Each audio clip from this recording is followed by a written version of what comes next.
You ask Tiger to solve. This deals with linear equations with one unknown. The final result is x equals 11. Let's solve it step by step. Group all constants on the right side of the equation. Add 20 to both sides. Simplify the arithmetic.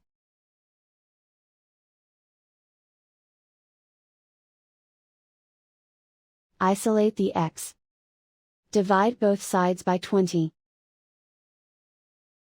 Simplify the fraction. Find the greatest common factor of the numerator and denominator.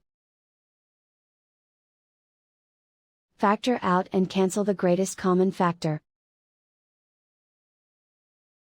And so the final result is x equals 11.